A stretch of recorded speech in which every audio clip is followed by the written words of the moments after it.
Hello, and welcome to the Humanities Center. I'm Kodruta Morari. I'm a faculty here in the French department and in the Cinema and Media Studies program, which I direct. I am delighted to see so many of you and so many of my students here and my colleagues. I just want to say a few thanks before the director of the Humanities Center is going to introduce the speaker. So I'm very grateful to Yves Zimmerman and to the Newhouse Center for hosting this event. Thank you, Lauren Cote, for all your organizational work. I also want to thank the Environmental Studies Department and the French Department for their generous contribution, and the Paulson Initiative for the environment. This event is also organized in collaboration with the Boston Film and Media Studies Seminar, so a few of our colleagues who teach film and media studies in the universities around the area will be here.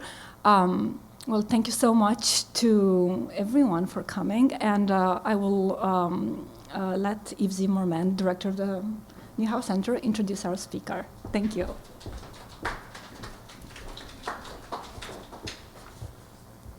Hi, I'm Eve. You already know that. Dr. Hunter Vaughan, I need the microphone, I think. Do you like to be doctor or professor? Doctor's fine. Doctor's good? Okay. All right. Dr. Hunter Vaughan is the Environmental Media Scholar in Residence at the College of Media, Communication, and Information, University of Colorado Boulder. His research focuses on the intersection between screen media, environmental messaging, and social justice. Additionally, his work foregrounds issues of identity and ethics in visual culture, as well as the use of new media in heritage institutions, museums, and archaeological sites. I'm really so interested, having just been at the African American Museum in DC, and thinking aloud about how does this work, the new media use. Yeah, great. That would be great. So his recent book is Hollywood's Dirtiest Secret, The Hidden Environmental Costs of the Movies, Columbia University Press, 2019. This book offers an environmental counter-narrative to Hollywood history. In it, Vaughan investigates the resource demands, waste production, ecosystem disruption, and broader environmental consequences of mainstream film culture. Dr. Vaughan has many other achievements in his resume. He is co-principal investigator on an Arts, Humanities, and Research Council grant, and that is UK, to build a global green media production network with pilot studios in Hong Kong. Is it pilot studies? Sorry. Studio sounds much more impressive. Oh, well, that'll be next. Okay, studies in Hong Kong, India, and South America. The network facilitates green film production initiatives in conjunction with local media professionals, policymakers, scholars, and advocates. Dr. Vaughan has also co-edited with Tim Conley the Anthem Handbook of Screen Theory, and that was just a year ago. And finally, he is co-founder and co-editor with Meryl Shriver-Rice, who is in our audience today. Did I pronounce your last name correctly? Oh, thank goodness. Okay. Of the new interdisciplinary journal, Journal of Environmental Media from Intellect Press. So I'm very pleased to welcome Dr. Vaughan to the Newhouse Center. We're thrilled to have him.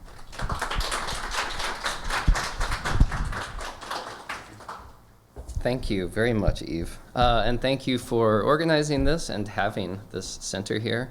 Thanks, Kodruta, for inviting me, and to Lauren for helping to organize everything to get me here. And thank all of you for coming.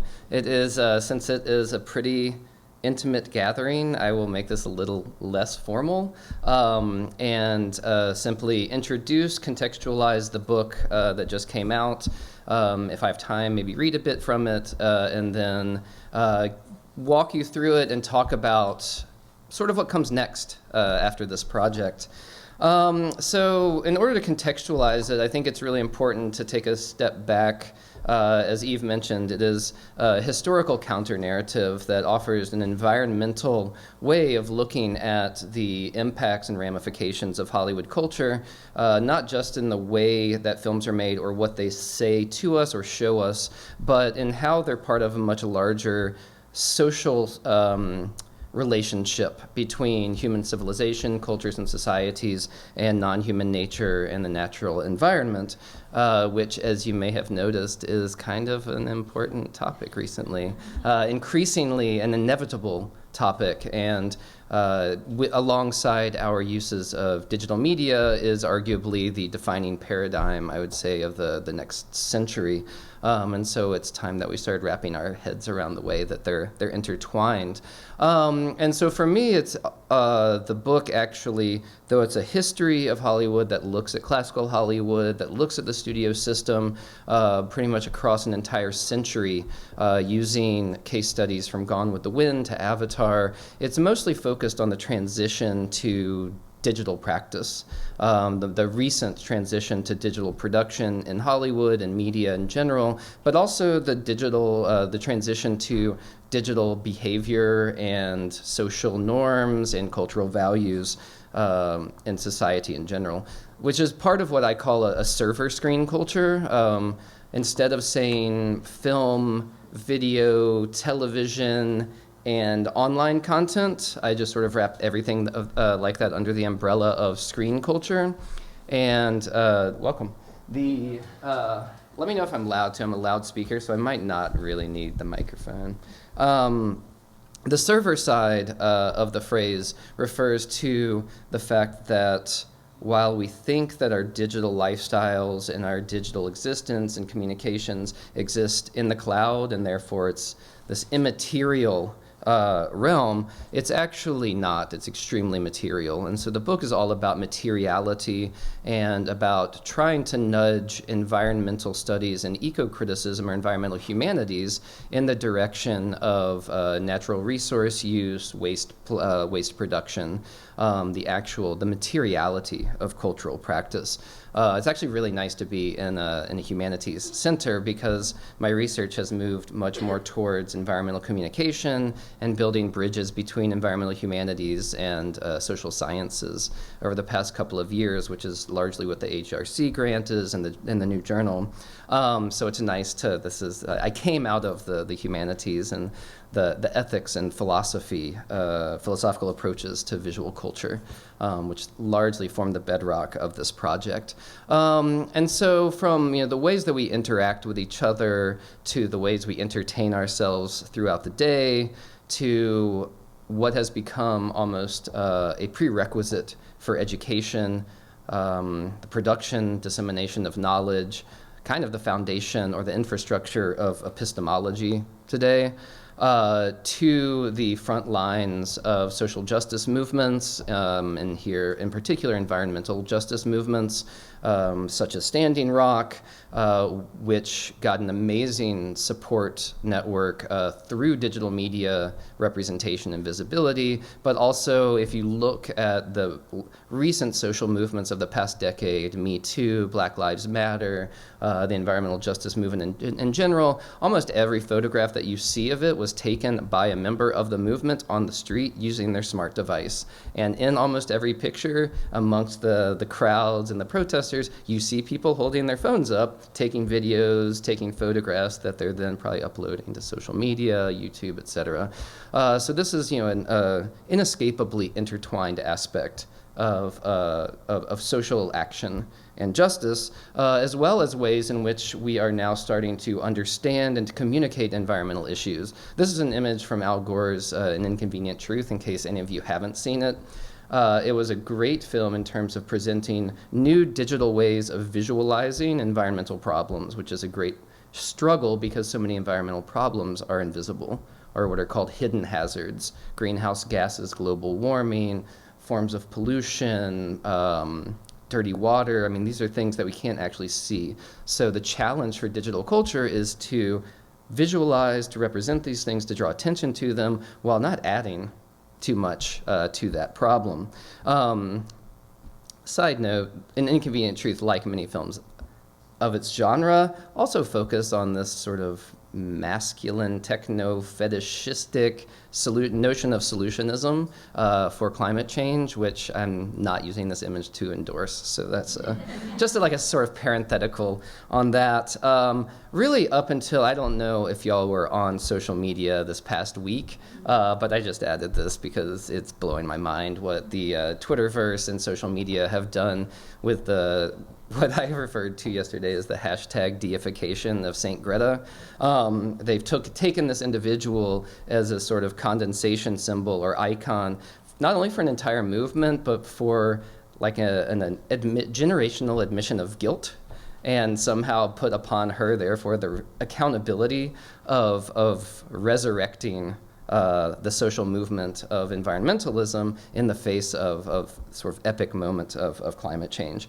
So all of this indicates the degree to which we are, in a way, beholden to and connected to what I would call server screen culture. These screens that are themselves powered through an energy grid, and the information of which, while we think it's infinite and automatic and instantaneous, is actually being running through fiber optic cables under oceans, beaming to us from satellites that are floating around the planet. They're spinning and being archived and preserved on server farms in Iceland and other places where we can't see it. All this stuff that we can't see, it's infrastructure, it's there. It's all part of this daily retweeting of that really angry look that Greta has when she's looking at Donald Trump. And so this is, these are images of some of these server farms and some of this infrastructure that's become really a new type of landscape, or part of our landscape as part of this digital infrastructure. And increasingly, luckily, the energy tolls of the server existence is starting to also provoke coverage of major tech companies that are acknowledging the energy demands and building solar farms around the server farms so that the servers are powered through renewable energy. I don't know what they then surround the solar farms with, but then you have to send like a snake in to get the rat, and I don't know what catches the snake. For me in the book, this builds up to a culmination in the production, the marketing, and the great success of James Cameron's film Avatar, which came out in 2009 and branded itself as the first all-digital production, and was so immensely successful that it allowed Cameron to brand himself as the sort of environmental messiah of Hollywood auteurs, while also budgeting for 3 more films that will bring in further billions of dollars and spin off amusement park rides and things like that. So a lot of the book sort of builds up to this question about whether or not the digital revolution is a green revolution, because they have both gained so much momentum over the past 15 years or so. They have emerged historically in parallel or in tandem, but they've also in many ways captivated the same audience in terms of socioeconomic groups, audiences, and publics. There's a lot of seeming connections between the two, but this is also a myth that is propagated and reinforced by the smart tech industry in order to rebrand business as usual of sort of neoliberalism, global capitalism, exploitation, sweatshop manufacturing, et cetera, as being somehow green or sustainable. A word that is so polysemous today that it might have no meaning whatsoever.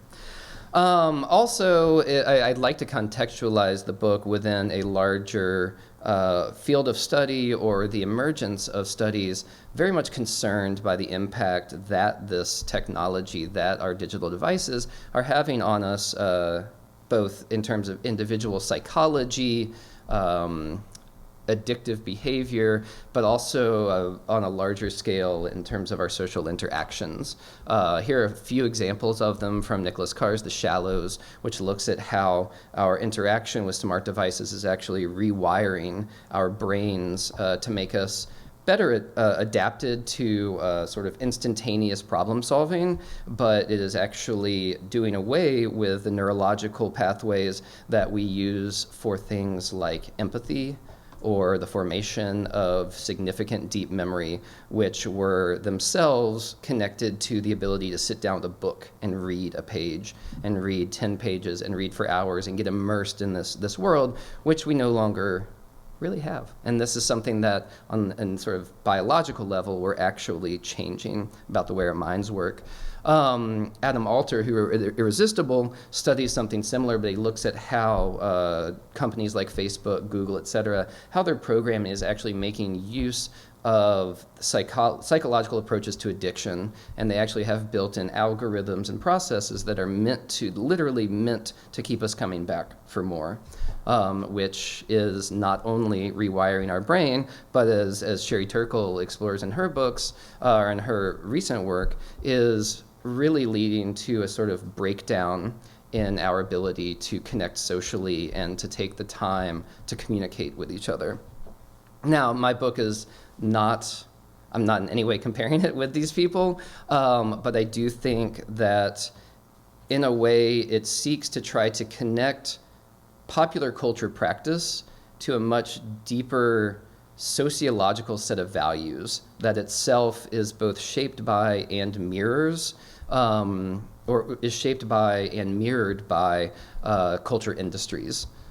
Today it is smartphones and Facebook and Candy Crunch, or I think that's the name of the game. And 100 years ago, it was Hollywood and explosions and starlets. It's a very similar relationship being explored. Today, there's also, I would like to add or contextualize my current work within an intersection between the environmental humanities, film and media studies, and social sciences that includes production culture and industry studies, looking at really the materiality of digital culture, how our films and television are made, how we watch them, and how these devices are bought, how they're made, and how they're thrown away, and how this feeds into natural resource use, waste production, but also sort of digital colonialism of outsourcing e-waste and things like that. So all of this, again, comes back to this question of just how green is our digital culture and our digital cultural lives.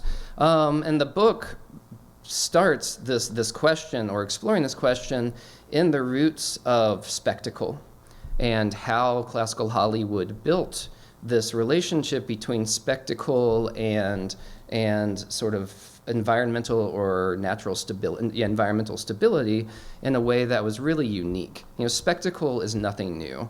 Animals, biological species have been performing spectacle, flora and fauna, in order to reproduce, in order to protect themselves. For various reasons, spectacle has been part of nature for millions of years, and representation has provided for human beings the ability to express and communicate our relationship with the natural world for tens of thousands of years. None of this is new. And the fact that humans use representation to construct the natural while also constructing the human or culture as a binary, none of this is radically new. So I definitely didn't reform the wheel or reinvent the wheel with that. And the relationship between representation and reality has been a sort of bedrock of Western philosophy for, well over 2,000 years.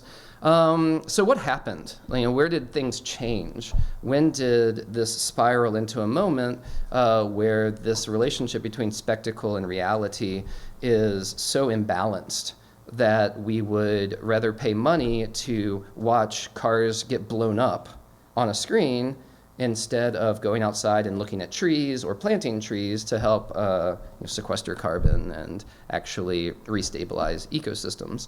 And a lot of this has to do with the fact that industrial and historically speaking, cinema was an industrial art form, or is an industrial art form, and it came into being just around the same time as the automobile industry. It used assembly line processes, it used forms of tailorization, mass production, very similar to the major industrial booms of the end of the 1800s and the early 1900s. As such, it's not just an art form, it's very much an industry, and today this same assembly line industry makes use of sweatshop labor to manufacture its screens. And so there's a correlation between the dehumanization or the distanciation and alienation produced between humans and non-human nature that came with the advent of cinema, and the fact that today we quite easily upgrade every 6 months to the next smartphone or whatever, not thinking about how it's made, where it's made, who that impacts, and how we use it. All right, take a breath after that mild rant. The book itself follows a completely, I guess, arbitrary structure using natural elements, including, or in order, fire, water, wind, earth, and then adds a fifth element of humans at the end as a nod to notions of the Anthropocene, which is a term I kind of try to avoid because of its lack of clarity and its frequent, I think, misuse or non-specificity. But acknowledging the fact that we live in an era now where human beings as a species are shaping this planet and its environmental health and organizations and dynamics in a way that no species ever has on this planet. And so historically, I use these elements to follow a historical chronology that uses particular case studies that are major masterpieces or icons of film history, and then to reassess them in environmental terms and to use them as sort of markers in these major ways in which film culture and Hollywood helped to form this, what I call a sociocultural contract, taken from Rousseau's notion of the social contract, this tacit agreement whereby we as audiences actually accept and even urge our culture producers to sacrifice, to burn, to blow up the real, quite literally and metaphorically, on this sort of altar of spectacle and entertainment. And the perfect source of this, or the perfect beginning or example of this, was in the film Gone with the Wind, which billed itself, advertised itself, marketed itself, and was received and canonized largely because it was the most excessive film ever made. It spent the most money. It had the biggest fires, the brightest explosions, the loudest nonsense. And the film, while also being like a horribly historically inaccurate rewriting of the Civil War as a romanticization of white slave owners in the South, also performed something historically that was extremely dangerous. And if you've seen the film, the scene that I take is the Burning of Atlanta sequence, which is this epic sequence that shows the Union Army coming to Atlanta and burning it down. I can't remember if it's the first, second, or third time that Sherman burnt Atlanta. But and in order to film it, David O. Selznick, who is this incredibly egomaniacal Hollywood producer, if you're not familiar with the history, he started the film shoot. The Burning of Atlanta sequence was the first shoot of the entire film. He used it to lure Vivien Leigh into the role of Scarlett O'Hara. He invited her to the set, took all of these old sets from old films, King Kong, King of Kings, all of these old films, and got all the Technicolor cameras that were available in Hollywood, all 7 of them, and he just lit everything on fire. And they piped in gas, and it was just like an entire day of incendiary spectacle. And the film, if you look back at some of the posters, and this is what part of the book project is going through the archives, doing this investigative work, which was really fun. I'd never actually researched Hollywood history or even written on Hollywood before. So it was definitely a challenge and a curious one. From the red carpet excess of its premiere to the way that it tried to market itself, to the way it was commemorated, the way it was re-released through retrospectives, was all based around fire. It was all based around metaphorical uses of it, connections between it and the sort of wanton passion of Scarlett O'Hara, connections between fire and the noble fall of the Confederacy, connections between fire and the absolute excess of Hollywood, which will let nothing stand in its way in the quest for entertainment and spectacle. And that's exactly how the film advertised itself, and it set a new standard for Hollywood spectacle, which, that was 39, 80 years later, or even 60 years later, fire explosion is at the heart of Hollywood spectacle. It's what's used to market the Hollywood spectacle. It's what draws viewers in to pay money because of its sensory overload. But there is also underlying that a sort of social celebration or cultural celebration of just how little we care about reality, that we're willing to blow it up. Just how little the natural environment matters when it would look so much better on fire.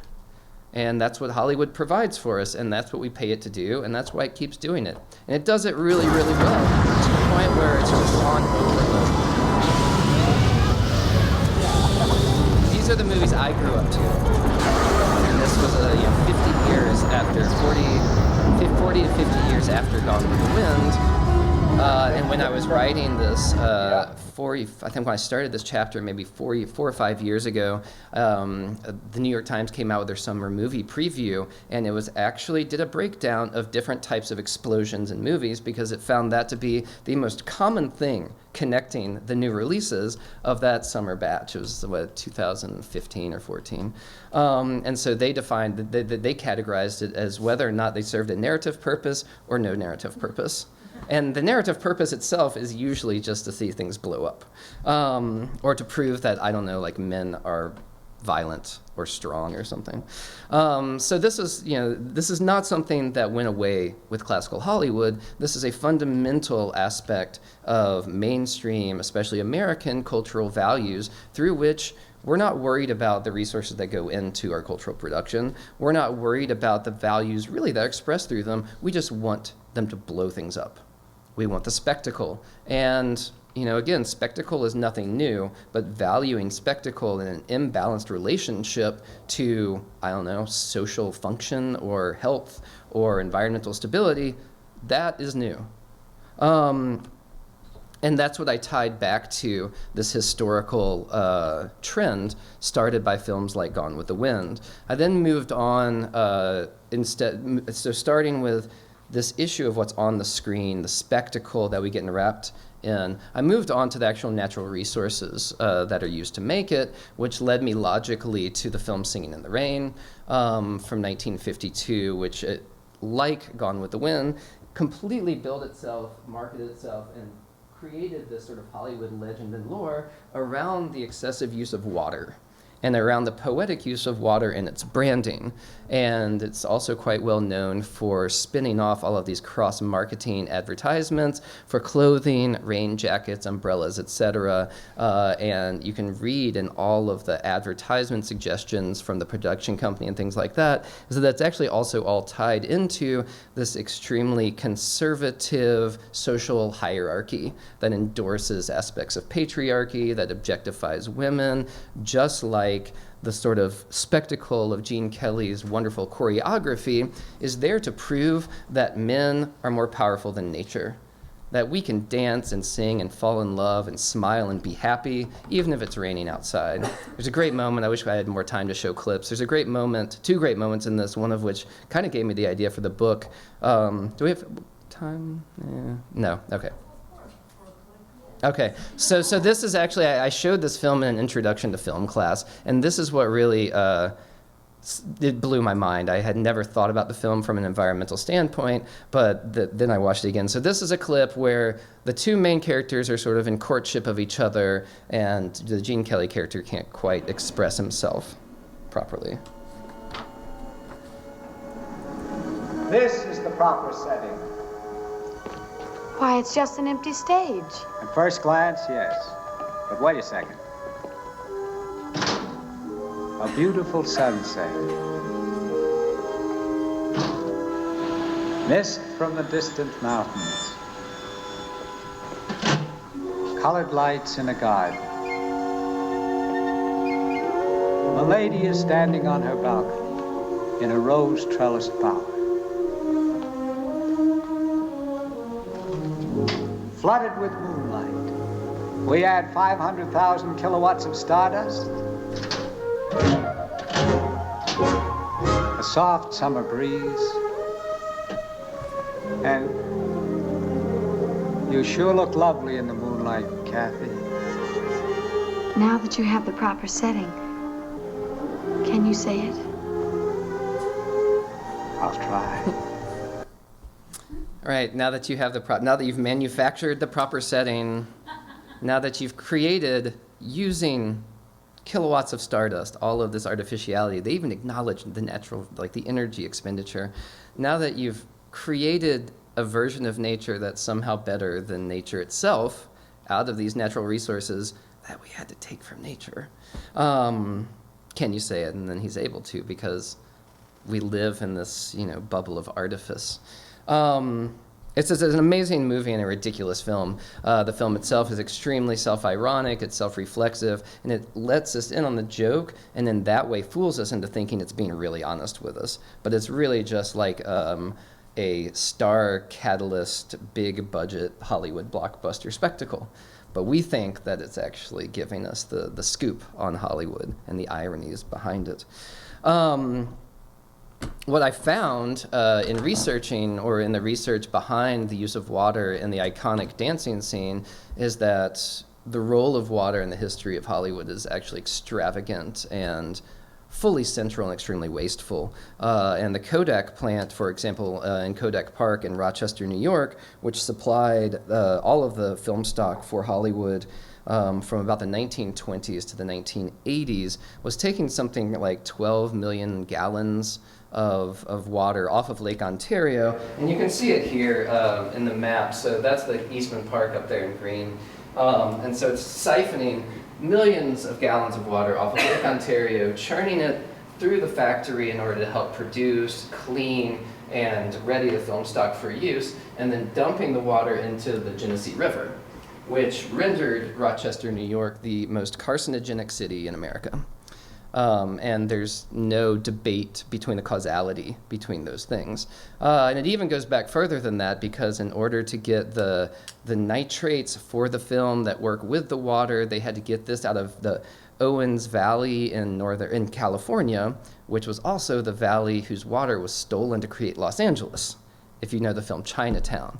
So the story of Hollywood is very much a story of water, and the story of natural resources, the use of them, the pollution of them, and then the regurgitation of them back into cities and other waterways. The filming of Titanic had a similarly horrible production story behind it, where they took film incentives to make it in this small town in Mexico near the Pacific Ocean, but instead of filming it in the Pacific Ocean, they built a fake Pacific Ocean and a fake Titanic, and then they took a bunch of water out of the ocean, ran it through their filming cylinders, and then dumped it into nearby waterways, which decimated a local sea urchin population and put local fisher people out of work because they had corrupted the local marine ecosystem.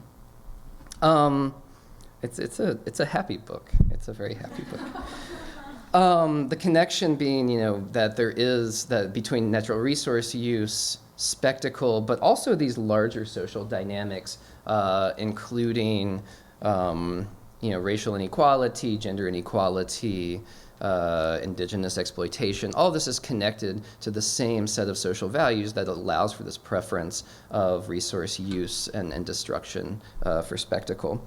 I then moved on to wind and used wind as this great way to transition historically into the transition to digital production. In the 1980s, the 1980s were a huge moment for environmental communication and visibility. These are actually the first photographs that rendered visible the increasing hole in the ozone layer, and these were performed by NASA scientists. And this is actually the beginning of a quote by a NASA scientist who acknowledges that even for the scientists, it wasn't until they made images that they could see this, they could visualize ozone depletion, that they really understood and started to pay attention and realize that the depth and importance of what was happening. And this is part of a larger process of ways in which imagery have been important for conservation, the history of environmentalism, from the photographs of Ansel Adams and the natural sublime to the icons of the environmental movement of the 1960s and 70s, and the Earth Day attempts to use things like gas masks in order to render visible these issues that were actually invisible to very complex data visualizations and infographics today that are done in order to map out different understandings of environmental problems. And today, environmental activism, environmental art, activist art, all of this is sort of the realm of the environmental movement, but it's extended from street corners and building walls to augmented reality apps and social media that both allow for the proliferation of social movements and collective action, but also make us feel as though we're making a difference by hitting retweet or by hitting the heart button or something like that. So in Twister was in many ways the first major digital film. It has all of these bizarre crossovers with digital film history. It fully edited its film digitally. It was, I believe, the first film released on DVD. It was also the last film released on HD DVD once they gave up the fight against Blu-ray for the high-def manufacturing. Have y'all seen Twister? Anyone?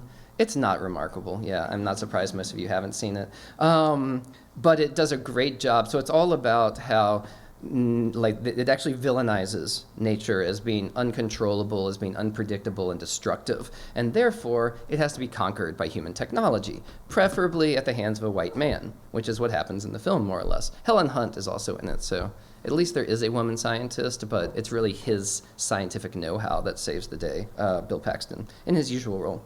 But in the film, they did these legendary CGI tornadoes that would have been more environmentally sustainable if they weren't also shooting analog at the same time as well. So the whole argument behind digital production is that you don't have to actually travel, and you don't actually have to use tangible objects, and you don't create waste, and you don't use film. The problem is that digital productions do these things. Twister used obscene amounts of film footage. In fact, they shot such a bad ratio that they couldn't even watch the rushes that were coming in daily. They were producing so much footage for this digital film. They also had to use all new lighting techniques, like they had to create new lights in order to balance out the image for CGI special effects to be added afterwards. This new lighting technique actually blinded Bill Paxton and Helen Hunt for like a week of the production and had to walk around with sunglasses. So this is, green, sustainable filmmaking.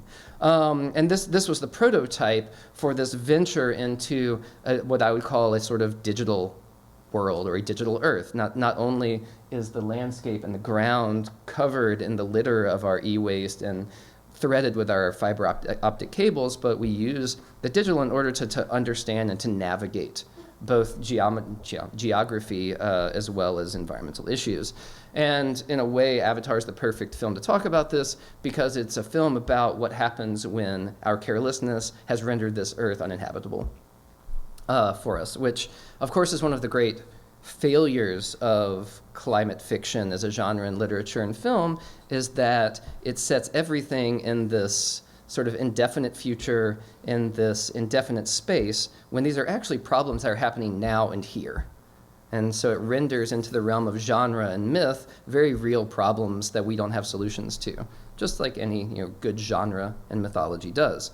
And so again, Avatar brings back this question of whether or not the digital is actually green. And then the chapter on Avatar, I basically do a full production culture assessment of how the film was made and how it did use all of these analog techniques in combination with digital techniques, and then used, like the entire film lived in dozens of terabytes on servers being zapped across between 3 different continents where the special effects were being produced. It's pretty remarkable, but I feel like I don't have time to go into it for time's sake. But just to visualize its larger global scale, these are Congolese coltan mines where the precious metals were actually dug out or that are necessary for the semiconductors and the operations of our smart devices. A lot of them were run or were produced through child labor in very environmentally unsound ways, and the funding helped to actually finance guerrilla and civil wars in countries around the Congo.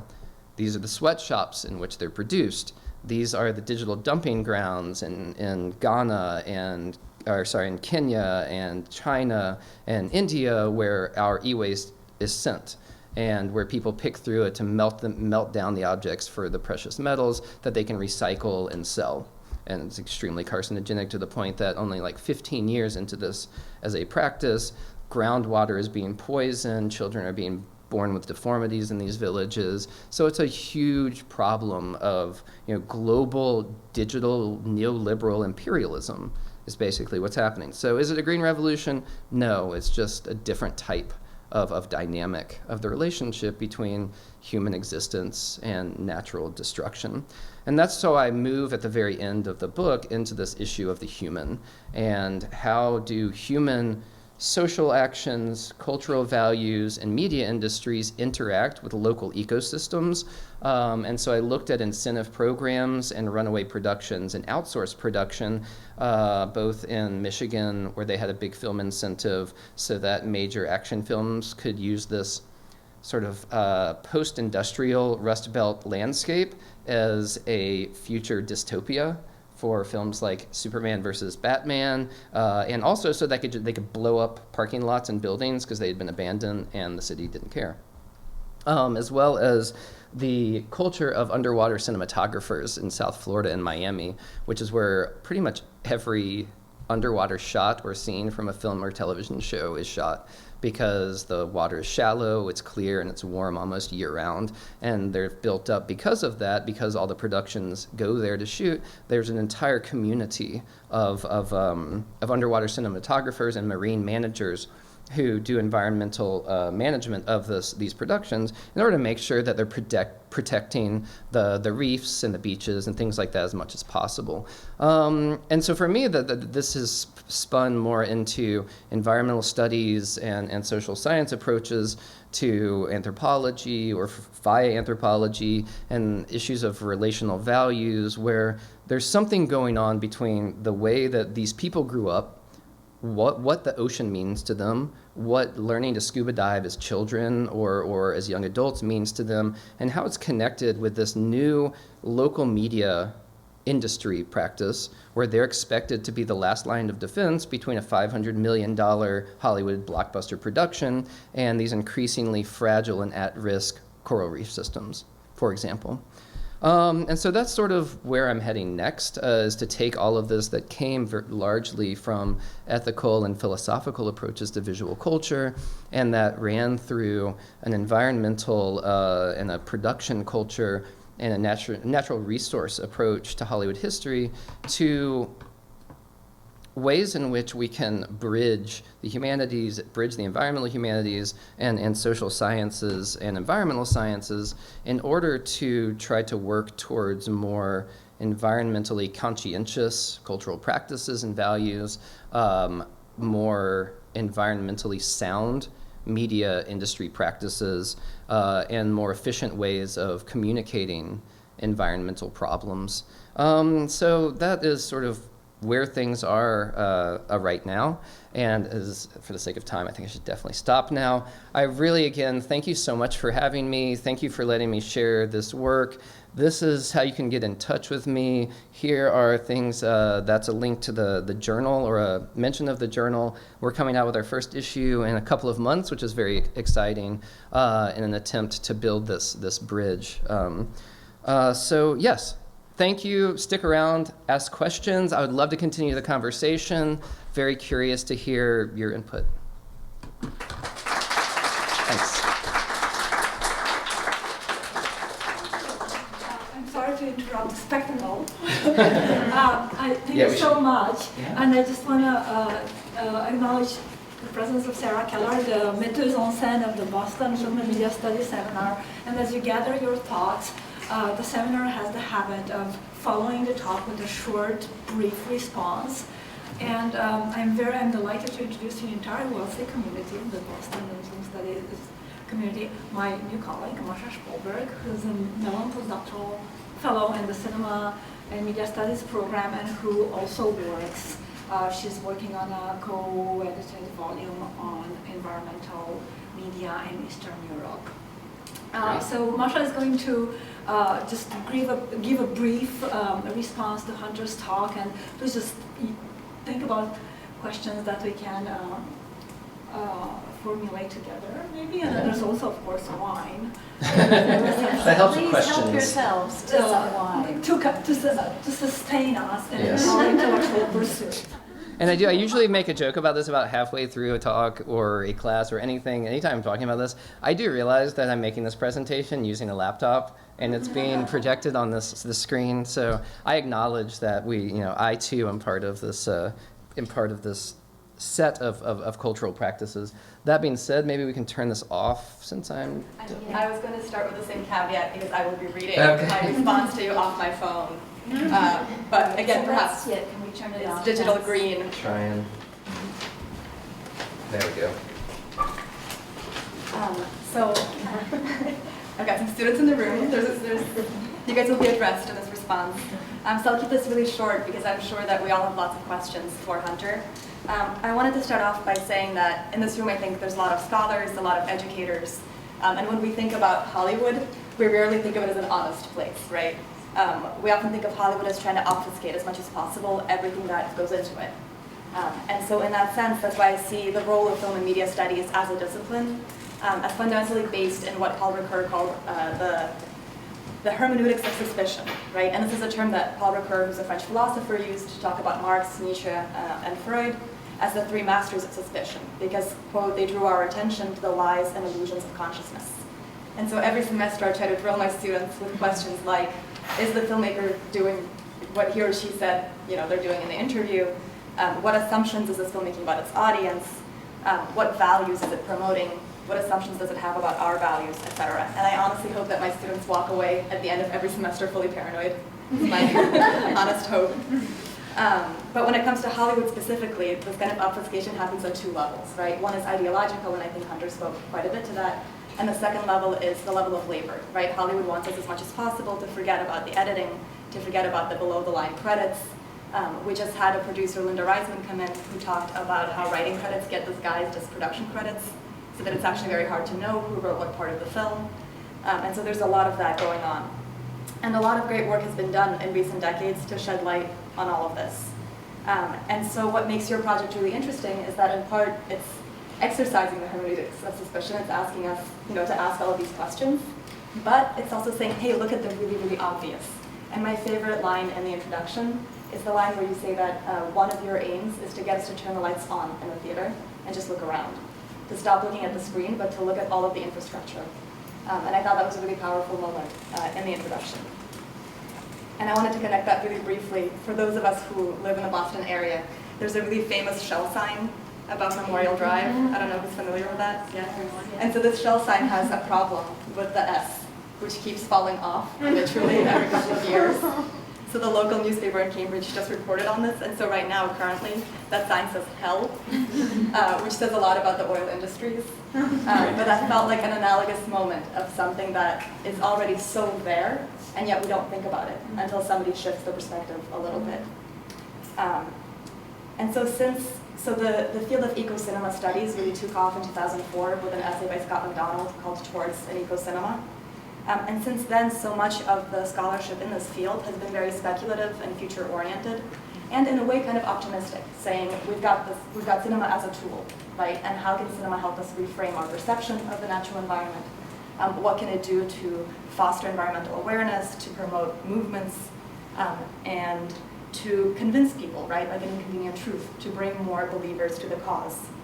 And what is interesting about your book is that it's not prospective so much as it is retrospective in a certain sense, asking us to really take stock of what Hollywood has already done, and as you probably say, what Hollywood has wrought, right, to a large extent. And so I also just wanted to throw this out there, but I think your book brings to mind the fact that ecology and economics share the same root, which is the Greek word oikos, which is a little hard to translate, but it comes from the idea of a household. An oikos is a family and a home and everything they own. And so there's that connection, and that ecology, right, is learning. It's the knowledge of the home, and economics is the management of it. It comes from nomen, which means the management, right? And so the management of resources. And that connection, and I think your book really gets us thinking in that direction of the management of resources. And you bring us back to the original sense of both of these terms. And I think you probably wouldn't disagree if I qualified the book as a little bit of a polemic. No, I would not disagree. No? Okay. I'm afraid I called so much worse. Yeah, as a plea for us, and the plea is pretty clear in the conclusion, for us as consumers, right, to hold Hollywood and to hold the media industries accountable. It's definitely polemic. Yeah. But at the same time, I just wanted to summarize some of the insights and the other arguments that are in there, along with the polemics. So the two things that I brought out, the very first one you kind of harped on a little bit in the presentation, was that the digital revolution is not coextensive with the green revolution, and just always keeping that in mind. And in the introduction, you say that you want to challenge, quote, our eager detachment from the material and ethical impacts of virtual experience, which was just a really nice way of phrasing that. And then the second was to be wary of films that explicitly thematize environmental subjects or that thematize destruction. I would love to hear you talk about the new Spider-Man film. Have you seen the new Spider-Man? No? No. The elements come back as demons in the new Oh, Spider-Man yes. film. So you've got, Spider-Man has to battle How earth, inherently fire, evil all of the them. different elements. Yeah. But it turns out that they're all just illusions being generated by a guy with an army of drones. Wow. And so to kill the monsters, he has to get Perfect. inside the illusion, right, and shatter this material infrastructure that's causing the illusion. They ripped my epilogue. Yeah, just wanted to throw that out there. Yeah. And so these arguments would have us think that Hollywood can't be redeemed, right? And this is the big question with which you end your book. You say you want to end it with a note of optimism, but at the same time you also lay out why it's so difficult for a whole variety of reasons for Hollywood to change its practices. And one of the redeeming features possibly is this constant tension that Hollywood is struggling with between spectacular excess on one side and a desire to be sustainable, at least financially, if not environmentally, right? Yeah. And be cool. And to be Yeah. liked, have a good Yeah. public image. Yeah, and to have a good It's public like the image. third sort of component. Yeah, and so I prepared a few questions to start us off, maybe like two, and then we can open it up to the audience. So one of the most interesting Should I come parts, back up here? of the conclusion is you talk a little bit about how Hollywood really likes to self-regulate as much as possible and to avoid regulation. Yes. Right, by regulating itself from within. And so I was just wondering where you see that going with regard to environmental issues. Should Hollywood be beholden to external bodies? Is that even possible? Is it desirable? I think it should be beholden to external bodies, but I think there should be far more government regulation of industry in this country in general. I'm glad you brought that up because historically it's such a good connection. If you're familiar with the history of censorship in Hollywood, for example, the 20s were Hollywood films were filled with all kinds of lascivious behavior and representations of sexuality and drug use, and there were large social groups, especially Catholic or Christian social groups, that were protesting this, and eventually the studios thought that they would be censored, and they kept getting films banned from theaters and things like that.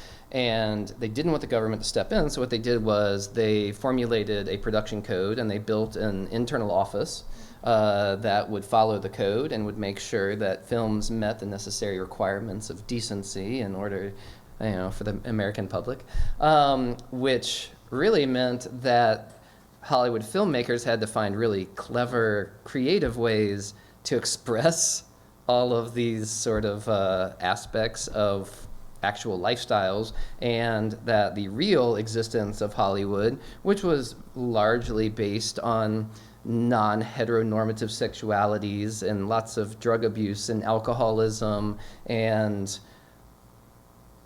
some of those things are not bad and some of those are socially tenuous, but they managed to continue the lifestyle they wanted, just in secret. And by continuing the lifestyle in secret, it meant that anyone queer in Hollywood had to be in the closet. It meant that anyone that women who had to be a certain weight just had to starve themselves and become alcoholic because they were being controlled by managers and producers. There was this entire built-in sort of network of corruption, fueled by the fact that on the screen everything looked clean and good and decent.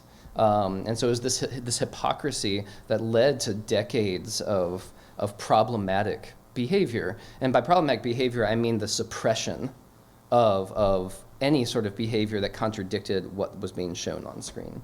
I guess it's a long way around saying that I do think that Hollywood has already built in regulations, internal regulations for this. They've created things like the Environmental Media Initiative and the EMA Awards. They've created the PGA, or the Producers Guild of America, has a green wing that has a best practices guide. Most studios have launched, and you can find them on their websites, a green initiative that are usually just like painfully superficial and contrived, but they're there. And they're retrofitting their productions to go back to water coolers instead of single-use water bottles and things like that, which isn't terrible. It's better than nothing, absolutely, but it's a way of saying we're not a real industry. We're not like the automotive industry. We don't actually produce objects, and we don't produce pollution, and we don't use all these resources and material things. Just leave us alone. We're good.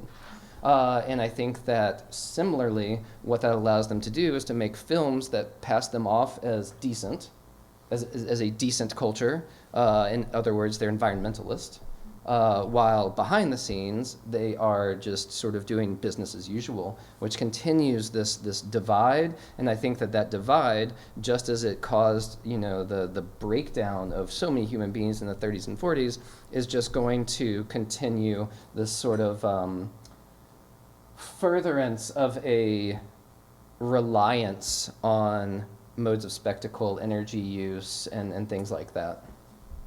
So I do think it should be regulated. I think it should be regulated from the outside. They are trying to self-regulate as a way to avoid that, and that self-regulation is not going to change much, which is quite different actually from, and there are like northern European nations that are doing far more, that have developed media industries, but have more socialist economic and social practices, values, and systems, where far more is being done on a real level of praxis. And that's never going to happen in Hollywood as long as, money runs politics in the US, and as long as that is what generates environmental policy. Hollywood is one of the perfect crystallizations of American ideology and capitalism. I don't want to dwell on this, but I'm also just curious because so many of the runaway productions go to Canada, and I've always been curious if Canada has more of a regulatory mechanism for. They do. I know that. So there was a big incentive in Toronto, and Toronto was basically the Canadian substitute for any city in the U.S. or any city in film world. Metropolis-wise, and then Vancouver, it's shifted to Vancouver. Vancouver is a huge place for production that has incentivized productions and does have extremely good sustainability measures. And even in Hollywood, this has happened too. There's an entire cottage industry of companies like the reuse people that take down sets and that recycle them into new set design and production. And that's awesome. And there's an entire industry around that. That's just sustainability. That's economics. That's efficiency. Hollywood's always been efficient, and it's always cared about the bottom line, which is economic, I guess efficiency I would say again.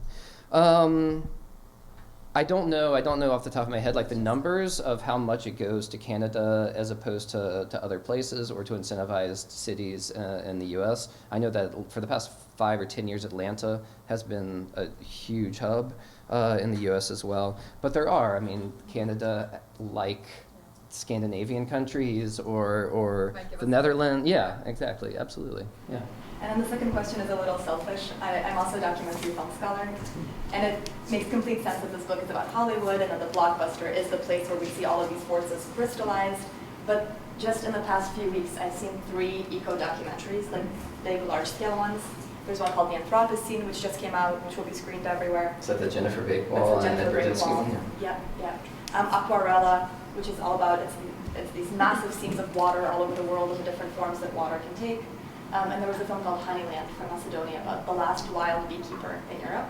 And what shocked me about all 3 of these documentaries is just the incredibly high production value. Mm-hmm. I mean, the shots are drone shots. They're magnificent, right? But they're made with drones.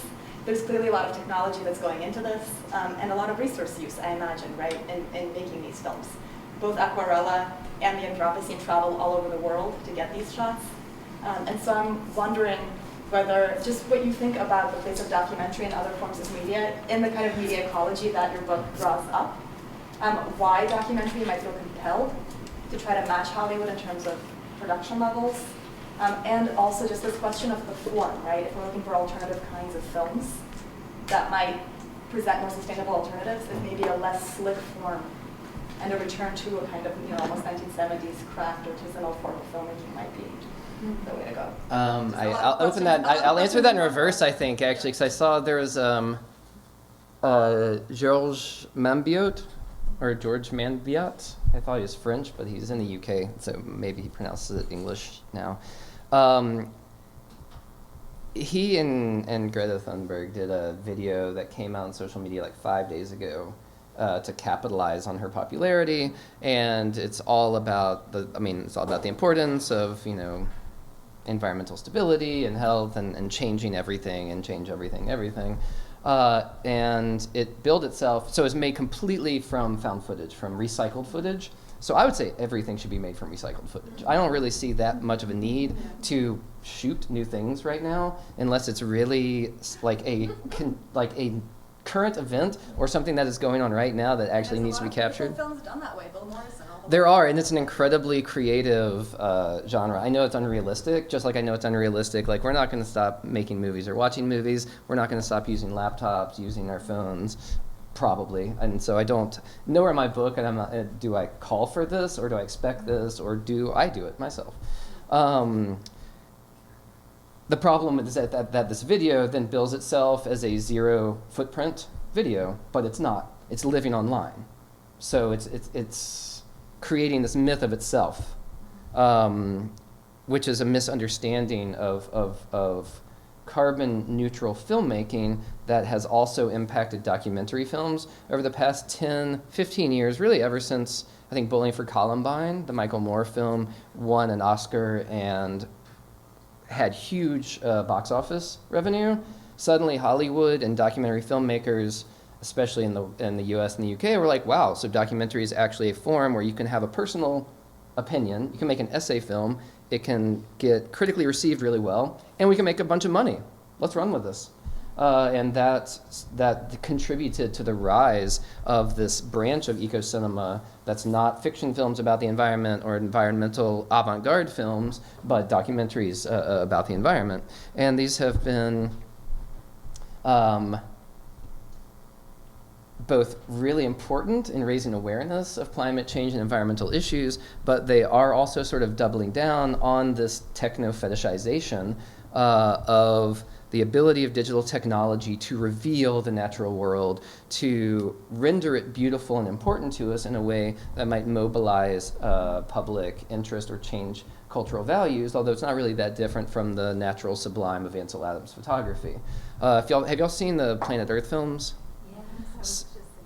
So the first set of Planet Earth films are very much just, they purport to be categorical. They're like, here's the world, we'll break it up into different ecosystems, we'll break those ecosystems up into different species of flora and fauna, we'll give you information, facts. This is what you want from documentary cinema. That's why we call it documentary cinema or nonfiction film. But underlying that, there's actually a rhetorical goal to make us care more about the environment and maybe act more environmentally. The second Planet Earth, however, or Planet Earth 2, opens and with this very explicit call to pay attention to and to seek action regarding the impact of human industry on accelerated climate change. At the same time, though, and this is like in the same breath of David Attenborough's opening voiceover, he talks about how this planet Earth has used the highest technologies of high definition cinematography, drone cameras, etc., right? And so it's really glamorizing the infrastructure without acknowledging that these are part of the very same human industry that has led to accelerated climate change. And also using celebrity voices. The Andromeda scene is narrated by Alicia Vikander. Okay, yes, yeah, exactly. Drawing Hollywood in that way. Exactly, which is a very, like a key to 21st century kind of green consumer environmentalism is to connect it to celebrities. I wrote about this, I love this anecdote in my, the introduction, that after winning the Oscar for The Cove, Luis Ceballos came to the university as I was at the time, and he showed the film and he gave a talk, and I was giving him a ride home. It was in Michigan in February, and there was a massive snowstorm, and my tiny little car is like just sliding all over the road. We both thought we might die. And the whole time I'm grilling him about weather, and he was starting to shoot Racing Extinction, which is a far more, if you haven't seen it, a far more environmentalist film, a far more like explicit call. It's all about the next great extinction being caused by human industry. But like The Cove, it also fetishizes the role that technology, digital technology, and the sort of white male environmental documentary hero can play in saving this issue.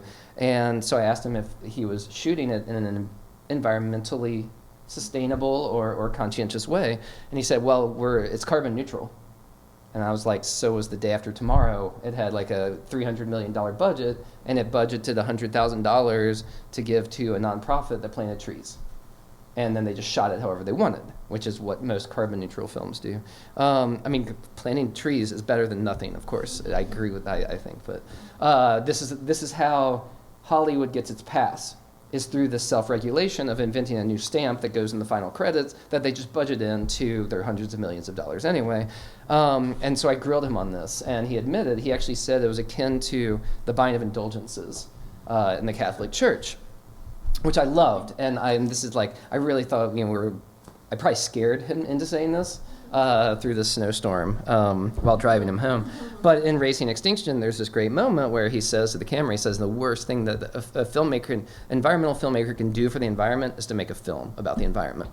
In the middle of this film that he's made about the environment.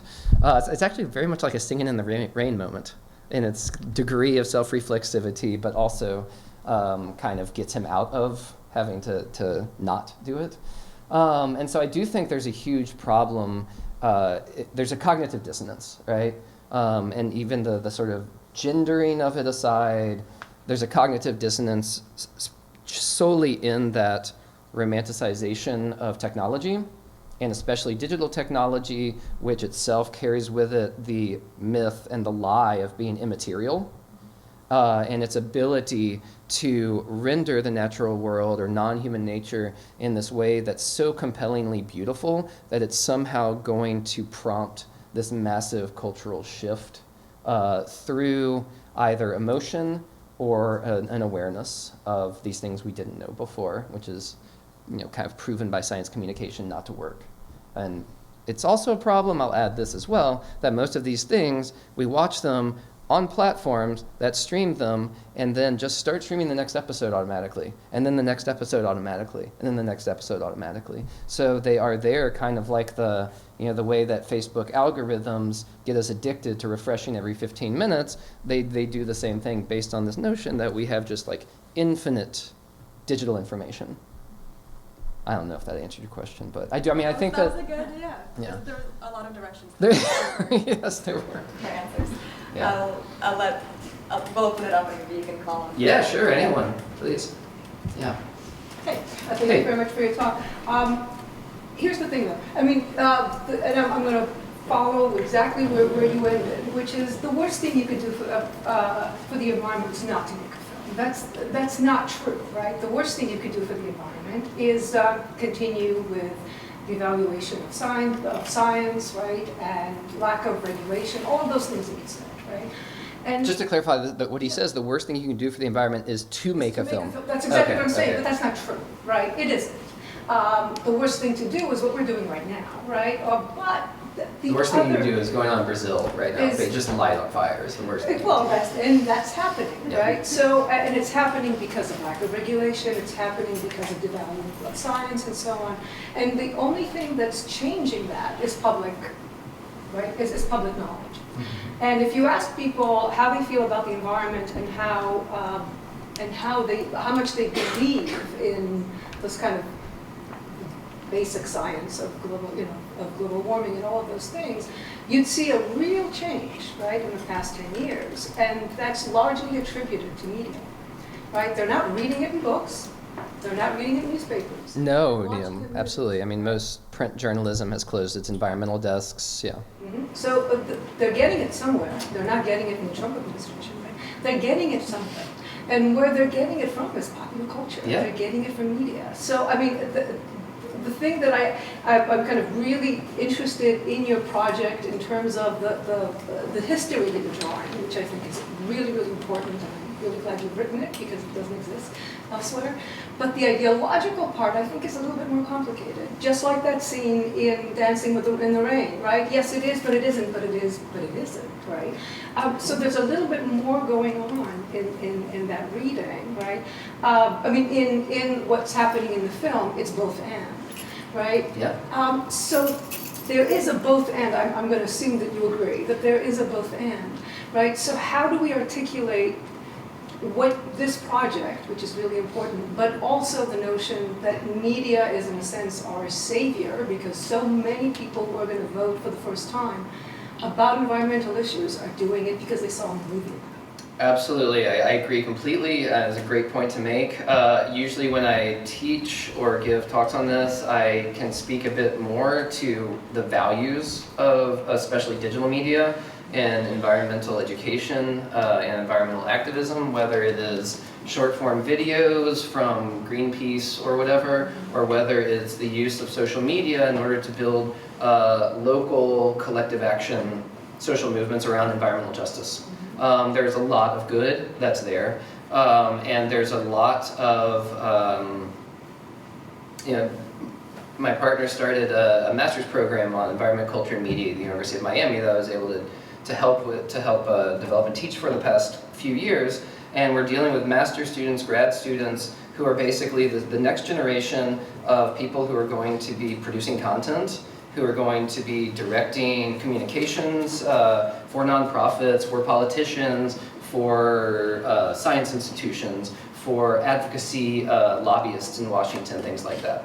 And we're fully aware of the fact that and this is something that is largely argued across publications for the past 5 or 10 years, is that it's not the deficit model of science communication.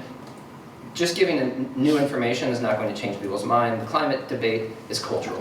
It is fully a cultural problem. It will require a massive cultural shift, and without that cultural shift, there will never be the sort of grassroots or the democratic leaning on a political system in order to change, because nothing happens. If regulation of industry doesn't change, it doesn't matter how many likes Greta gets on Instagram. It means nothing. It doesn't change anything.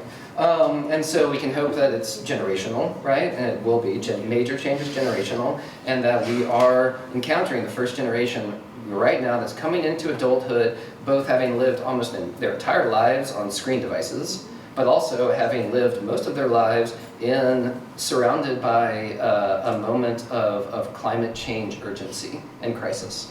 And how do we pair those up in a way that is most efficient? And so we've actually been part of environmental messaging, focus group and reception studies, looking at short-form media, short-form messaging on sea level rise and asking people, young adults, what actually grips them, what do they pay attention to, but also what makes them spread something. It's all it's a spreadable culture, and the way to actually get visibility is to make people share stuff. And that's how people bond over things, and that's how you create cultural change, is by people bonding over shared values. So what makes them do that?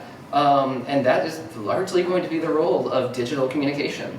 And so I agree with that. I agree with that completely. I do think that it is, and so I think that the paradox and the ideological clarity comes a bit more when it comes to like blockbuster movies, which are just greenwashing with these superficial environmental narratives, or even in mainstream documentary feature-length films that don't necessarily have to glamorize or fetishize technology the way they do in their process of trying to render the natural world beautiful.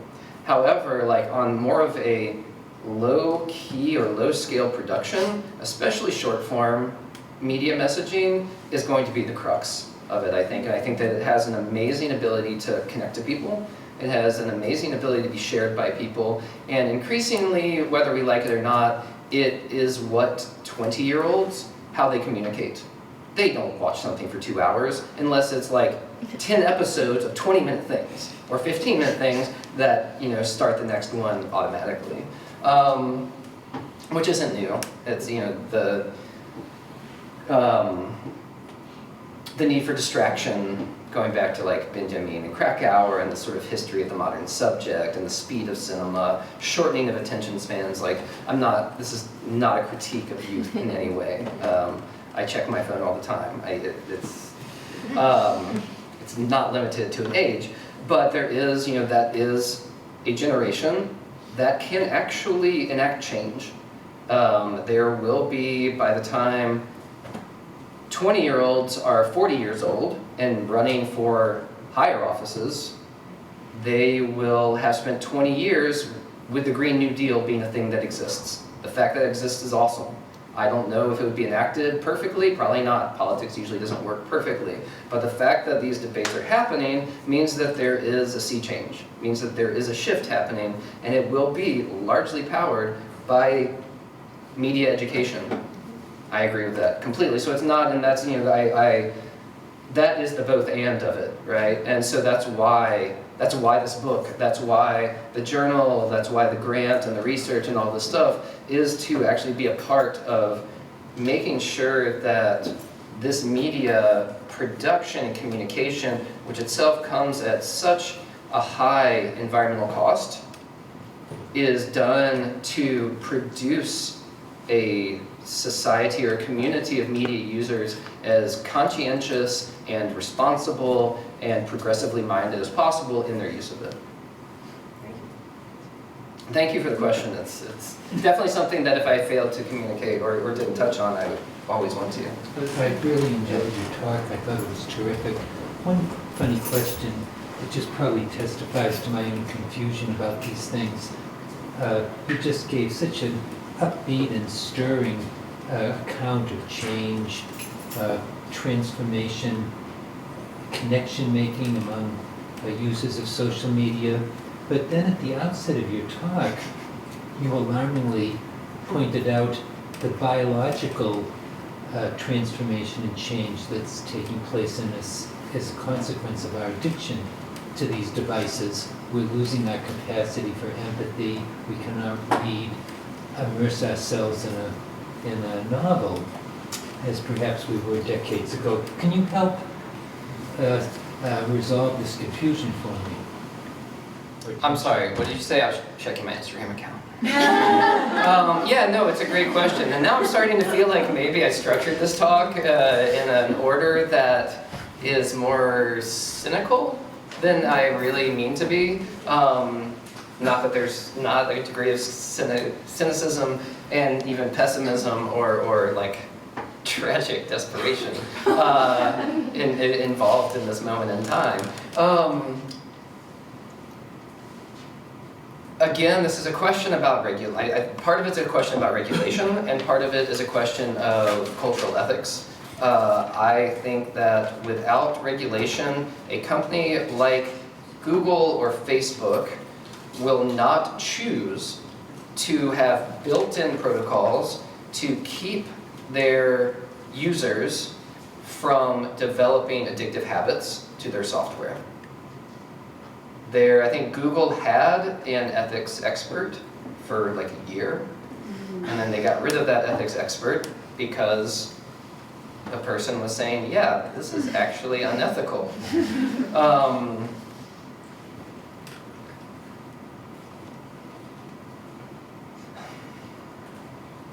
It's a big question. It's a big question. I mean, a lot of it has to do. I think a lot of it has to do again with with cultural values, and a lot of cultural values either come through public messaging and education or through parenting.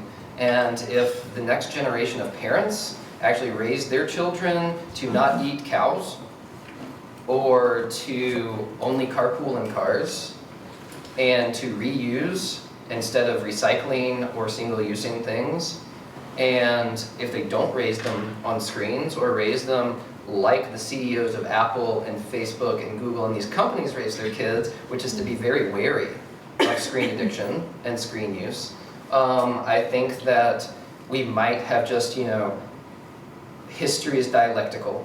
It moves in fits and bursts and reversals, and we might have just experienced this massive spike with the birth of a new technology and a massive, this is a unique historical moment that is experienced maybe every millennium, every 500 years in the history of, Western, post, maybe the last 3,000 years, it's been experienced like 3 or 4 times. This is a huge, huge moment, and the technology has been developed and has been operated, or it's been functioned. It's been developed and spread and put into use at a speed much faster than our social understanding of its impact can be, much faster than our legal systems are capable of developing regulation, and much faster than, I think, even the people who built them understand their potential both for good and bad effects on individual psychology and social interaction. And so I think that there's going to, hopefully, the wave crashed and it recedes back, and there will be more understanding of how these are impacting society. There will be more political interest in either regulating or at least addressing the sort of runaway nature of what's built into them to make us be affected by them in a certain way. That is the optimist in me. I think that that's also historically probable, just in terms of the non-linearity of the way history develops. But we are right now, we are in the threshold of the explosion. Yeah, there's a question here as well. Oh yeah. If it's okay. Thanks. So I'm thinking about climate change in relation to the quote unquote other liberal social justice movements that have been happening that have also racked Hollywood. I'm thinking about Time's Up and Me Too and the equal pay and issues of diversity. So these have all affected Hollywood culture, I think, pretty significantly in the past few years, and a lot of these is obviously celebrities demanding change. Yeah. So I guess my question is twofold.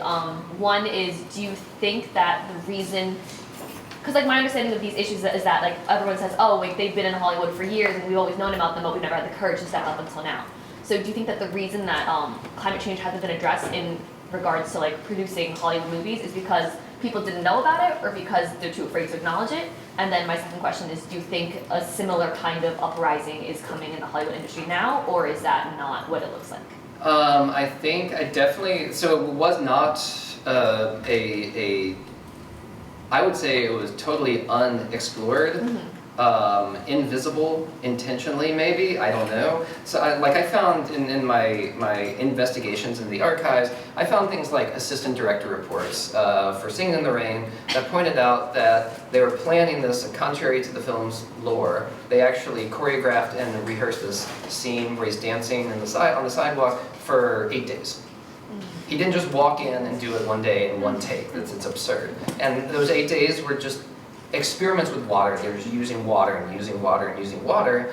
And they realized that at 5 p.m., the water pressure almost went completely off because everyone came home from work in Culver City and they turned their sprinklers on in their front yards or in their yards. And so there's this implication, and so they realized they had to shoot the scene before 5 p.m. So there's an implication just in that note that there is a realization that water is part of the commons, right? And that it's a finite resource. Now, did they actually think about it that way? I doubt it. And since Singing in the Rain was made 10 years before Silent Spring was published, I don't fault classical Hollywood for not talking about the same things that no one was talking about anywhere in the US. And there was a study in UCLA, 2 people at UCLA did a Southern California environmental report card in 2004. And as far as I can tell, that's the first really specific look that was taken at the environmental impact of the media sector, the film and television industry in Los Angeles. And they do this great sort of lateral comparative study between it and clothing manufacturing, hotels, petroleum, and semiconductor, I think. And it basically was on par in most terms of environmental footprint with everything, I think, except petroleum, or except, yeah. And so that was the first time that I think that it was really expressly looked at. And in my research, I tried to, I tried to do on-site studies in Hollywood. I actually got a really good connection with an environmental executive at a major studio. He and I talked extensively on the phone. I went out, he gave me a studio tour. He was really friendly, and I wanted to talk to the other environmental experts and make a massive study of this one studio. And so I emailed him, I got back thanking him and saying, I hear some follow-up questions, can you put me in touch with this person? I got, the response came from their legal team, from Sony's legal team, saying that that conversation was over. So there is definitely, which again implies that they're aware that this is an issue. I don't think that it's something that's still largely talked about in Hollywood. I do think that the rebranding of studios is largely an economic efficiency, a production efficiency, and a public image thing, which Hollywood's great about. I'm sure that there are people at Hollywood studios that care about the environment. I sincerely hope so, and I would imagine so, just by like law of probability. I don't think that they're generating these policies necessarily. I do think that it's more about public image and about efficiency. But if that makes them be more less environmentally destructive, because they want to save money, I don't really care. I don't think we should care what the impetus is for it. So I guess the first part of the question is this is very new, that it's even looked at. But it's been suppressed. Maybe hasn't. Maybe they just never, it wasn't thought about in environmental terms. It was like, it was the 50s, the world's ours. Let's use it and blow it up. So I think that even looking at it is relatively new. The rebranding of Hollywood, and this actually kind of goes back to your question, and the question about documentaries, is that there's so many contradictions in it that it's highly problematic. Leo DiCaprio, at a very young age, started an environmental nonprofit. That's awesome. He has starred in some of the most environmentally destructive film shoots ever made, and that's never mentioned. And he takes his private jet to environmental fundraisers, whatever, it's Leo. And there's no reason to spend that much time worrying about it. What is frustrating is that he could either invest millions of dollars in producing a film about climate change that stars him going around the world learning about climate change, which maybe some people see because it's Leo and some people actually care about because they like Leo, but probably doesn't really invoke that much like behavioral change or something like that. I mean, there are reception studies looking at the impact, the actual behavioral impact of films like The Day After Tomorrow, or even, and it's so impossible to gauge. If he and James Cameron, if they were really wanted to make a difference, they wouldn't make films like Avatar or Before the Flood, After the Flood, Around the Flood, contemporaneous with the flood. They would take their hundreds of millions of dollars and they would go to Washington and they would lobby for change, because that actually makes change. I had someone contact me recently. He wants to really build this network in Hollywood to create industry change, and he's trying to figure out symbolic ways to do it, such as greening the Oscars. And for me, to go back to the other things that you mentioned, what's important, something about Me Too or equal pay, what really creates change there is not someone wearing like a certain colored pin at an awards show, or they're probably wearing like a $10,000 one-off dress and it's all about the excess anyway. It's good, it draws visibility and it can be helpful, but what really makes change is for someone with that same degree of stature, that same degree of agency, like a major star, Julianne Moore, whoever it is, to sit down at their next contract and say, I'm not doing this film unless X, Y, and Z. Unless women make the same as men, unless I get the same as the star, unless the 5 women that are credited under me on the cast make the same as the 5 next men. That creates change. And so what would happen, I think, for Hollywood to really change, it would take these massive stars taking some of the capital to Washington and saying, we know how things work in this country, and we have as much money as fuel industries, because we're Hollywood. I don't know if that's true. I hope that. No, it's probably not. But they have a lot of money. And to have people in Hollywood actually put their sort of cultural and social and industry capital where their self-branding as a green celebrity is, and actually say, I'm not going to go to the Oscars and participate in this charade of a self-congratulatory festivity unless these 5 studios agree to these terms of new practices. So no, it's not going to happen. I don't know. I really don't know. I do think that there's a generation of, like Shailene Woodley was willing to go get arrested because she knows how, and to spin it on social media. She understands this next generation. Angelina Jolie, is that what you were mouthing? Yeah. So Angelina Jolie is, protecting national parks, using her cultural capital, her UN connections, and her status in order to protect and preserve natural spaces around the world. There are people who are doing more than just making movies that they star in about the environment, or making movies like Avatar that are massive profit producers. It's not an altruistic thing, right? Yeah. Sorry? I just said thanks. Okay. I hope you're wrong. I do think maybe it can happen, but if it's celebrity driven, it's not going to just be because a celebrity speaks out about something. It's going to be because people like Matt Damon start something like Waterworld, where they go to African villages and they actually build infrastructure for people to have water where they don't have water. Or it's going to come through these ways where people are like, I'm going to throw down my capital in this industry and say, you're not getting me in a movie unless you do this. Just very quickly, because I know we're sort of at the end, but Hollywood has come under your your gaze a lot today. Hollywood this and Hollywood that. But there are a lot of other film industries in the world, and are you possibly going too easy on the film industries of other countries, given that they are based many times on using the same kind of techniques of using lots of water to film rain scenes, et cetera, and also given the fact that certain governments that use film, they fund film. Mexico, I'm thinking of, and Korea for a long time, where governments are using film industry as a form of soft power to improve, their sort of cultural profile. Are there countries, say in your pilot studies, where you think they're doing a better job than Hollywood? You've mentioned Northern Europe. What about Latin America? What about East Asia? And you can, I know we're late, so I know you must be exhausted. I just really want to hear this. No, it's a great- You can do it in one sentence. It's a good question. I just want to know. Yes, I mean, I guess my one sentence would be, I didn't know that other countries existed. It's a great question, and it's one. I mean, that's if you look at like the sort of terms of the HRC grant and the plan, like you just asked a question that's the next like 40 years of my life. Oh, good. And I do, you know, there are, of course, there are other industries. There are other countries with national industries that are nothing like Hollywood.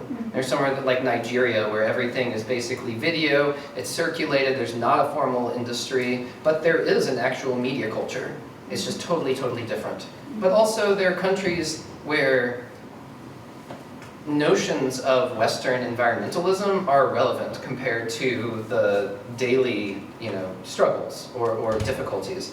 There are massive industries across the country. There's a big one in Hong Kong. There's a big one in India. There's a big one in Brazil. There's a big one in Mexico. I mean, there are others for sure outside of Western Europe and in North America. There is a limit just to how much I can learn in a year or in a day, and without speaking multiple languages. There are things that are published in English, especially about Europe. I know that Sardinia has an amazing green film program where basically all these people want to shoot there because it's this beautiful, you know, idyllic space. So they insist that people who come there meet with their certain terms, and it's a specific thing that they do.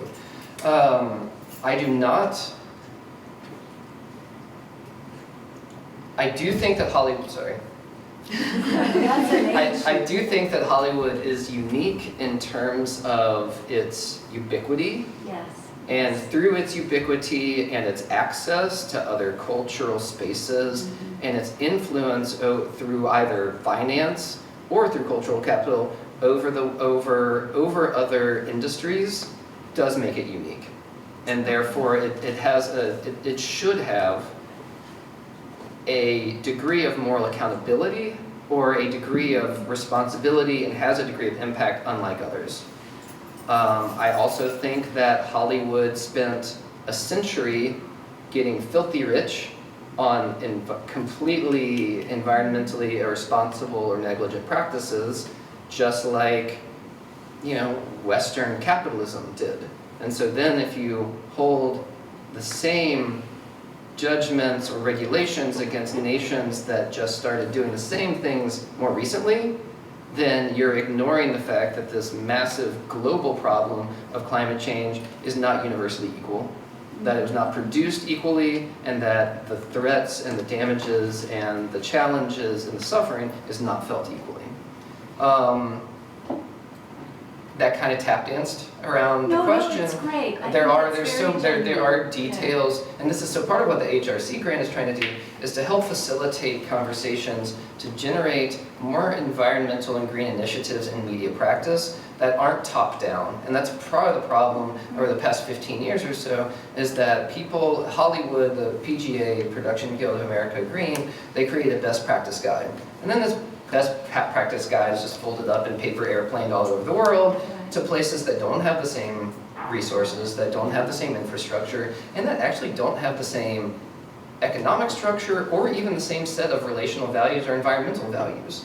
And so what we're hoping to do, and again, this is decades, this is my life from here on out, or whatever, not or whatever, basically it is to try to facilitate these cultural shifts that are connected to shifts in the way things are made that aren't just top-down imposed, but are actually created in conjunction with local environmental groups and scientists, political advocates and policymakers, and media professionals in a way that is localized and that actually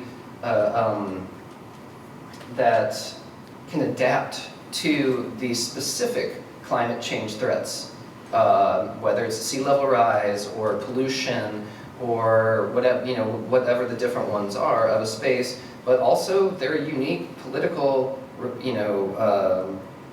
process of creating policies or regulations around media and cultural practice. Yeah. Thank you very much. So I have a lot to learn.